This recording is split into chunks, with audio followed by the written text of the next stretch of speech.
Hello, good morning all. So, I'm taking the chemistry portions. So, due to some technical errors, we couldn't start the chemistry lessons from the month of July. So, today we are going to study about the chemistry. So the chapter 1 we already studied thoroughly in class 8. So I'm not going to repeat now itself. I'm not going to spend much time on the chapter 1. So chapter 1 we'll just discuss later, but we are not going to spend much time on it. Even chapter 2 also we studied, but just for recollect our memories, we are just going through it. Okay.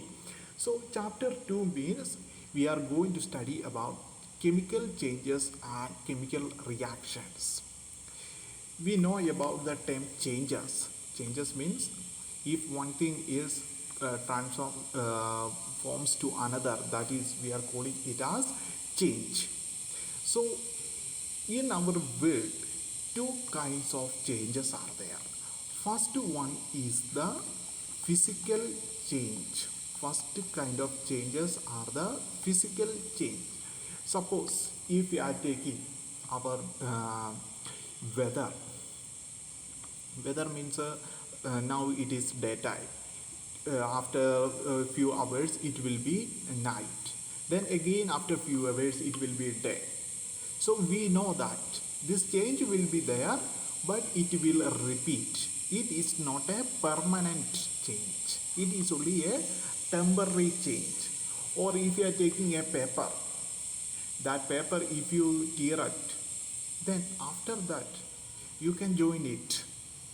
If you are not able to do also, the in factory and all will be able to change. So such a kind of such a kind of changes, such a kind of temporary changes which are known as physical change. Suppose if you are taking the uh, transfer of ice to water, if the ice melt and forms water, if we again cool, the water will forms ice. Is there any chemical change? Means it's a chemical composition and all, will it change? Obviously not. So such a kind of changes which are known as the physical change. So what do you mean by physical change? Physical change means it is a temporary change and its chemical composition won't change. Then second type of change is the chemical change. Second type of change is the chemical change. Suppose if you are cooking food, you cook the rice. After cooking, would you be able to make the rice in the previous form? Obviously we cannot. The reason is that that change is permanent. That change is permanent. After that we won't be able to change it. Its chemical composition is also totally changed. Understand? So chemical changes means those kind of changes are permanent change, and its chemical composition will change, and we won't be able to regain its previous form. So these kind of changes are known as physical change. Sorry, chemical change. So we studied two types of changes are there: physical change and chemical change. Then these changes will we have to study the some properties of the chemical changes. First one, in a chemical change, a new product will form. Minimum one product will form. Suppose if you are heating sugar, okay, if you are taking sugar, just take 1 spoon sugar and heat it. You can do it in your house itself.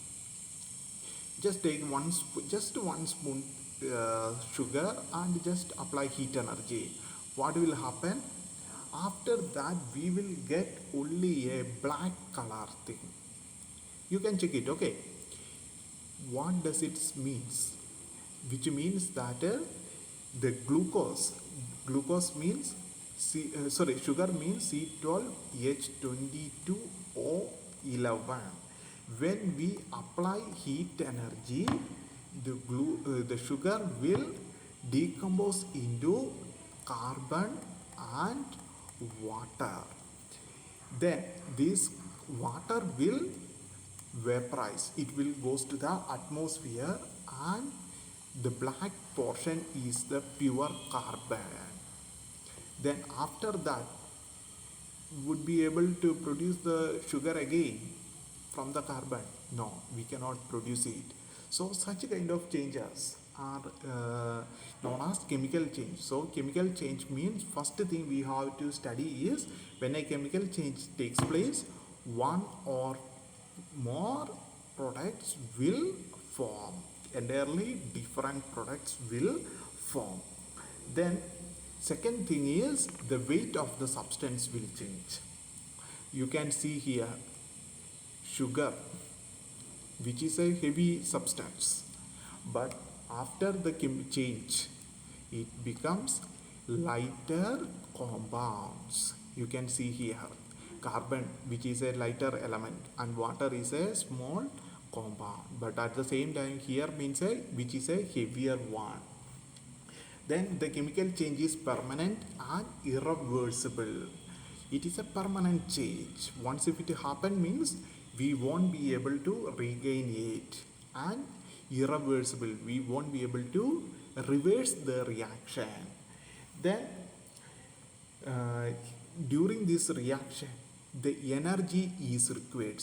Means sometime it may gain the energy, sometime it may release the energy. Suppose if you are taking cooking food means we have to apply force, means the substance will gain the energy. At the same time, if you pour water to the tuna, that is calcium carbonate. In chemistry it is calcium carbonate. What will happen? It will release plenty, means a lot of heat energy it will produce. Tuna, you can take just one spoon sugar. If you tuna, you just take it and pour little water. Then tuna means calcium carbonate. The calcium carbonate will release a enormous amount of heat energy. Clear? Then these are the properties of the chemical change. Then two types of, we can classify the chemical changes according with the heat energy. First one is the, once again, first one is the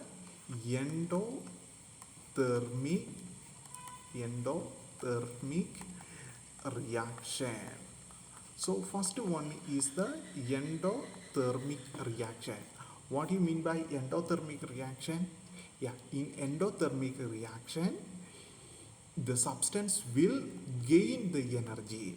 The substance will gain the energy. I told you about the cooking food. While we are cooking, the substance, the food will absorb the energy. Such kind of reactions are known as endothermic reaction. Second one is the exothermic.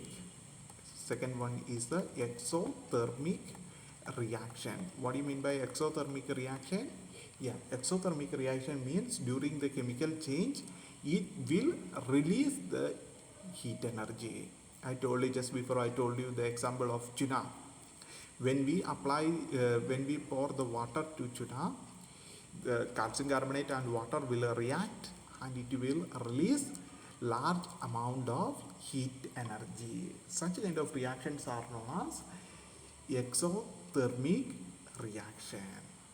So the thing which you have to study, you have to write it on your notebook copy is exercise 1, page number 35, and the questions which are given in the page number 36. So those two are the homework which you supposed to write it on your copy. The notes I will send along with this video. Okay, study nicely. Thank you.